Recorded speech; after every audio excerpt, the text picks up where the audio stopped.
আজও উত্তরবঙ্গে জোড়া সভা মমতা বন্দ্যোপাধ্যায়ের। আলিপুরদুয়ার লোকসভা কেন্দ্রের তুফানগঞ্জের সভা মমতার এবং তারপর জলপাইগুড়ি শহরে দ্বিতীয় সভা রয়েছে মুখ্যমন্ত্রীর। 19-এর লোকসভা ভোটে 2 আসনেই জেতে বিজেপি। জোড়া সভা থেকে ঠিক কি বার্তা দেন মুখ্যমন্ত্রী মমতা বন্দ্যোপাধ্যায়, নজর রয়েছে রাজনৈতিক মহলে। জলপাইগুড়ি শহরে দ্বিতীয় সভা রয়েছে মুখ্যমন্ত্রীর। আজও উত্তরবঙ্গে জোড়া সভা মমতার। 19-এর লোকসভা ভোটে 2 আসনেই জেতে বিজেপি। এবার কি 2 আসন পুনরুদ্ধার করতে পারবে তৃণমূল?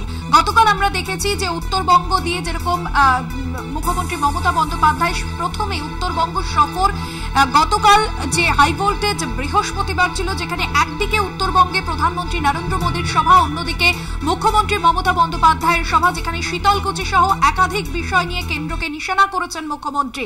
আর এবার আজকে উত্তরের জোড়া সভা থেকে মুখ্যমন্ত্রী মমতা বন্দ্যোপাধ্যায় ঠিক কি বার্তা দেন, সেদিকেই নজর রয়েছে রাজনৈতিক মহলের। লোকসভা নির্বাচনের প্রচারে উত্তরবঙ্গে একের পর এক সভা করছেন মমতা বন্দ্যোপাধ্যায়। বৃহস্পতিবারের পর শুক্রবার আজও জোড়া সভা তৃণমূল সুপ্রিমো।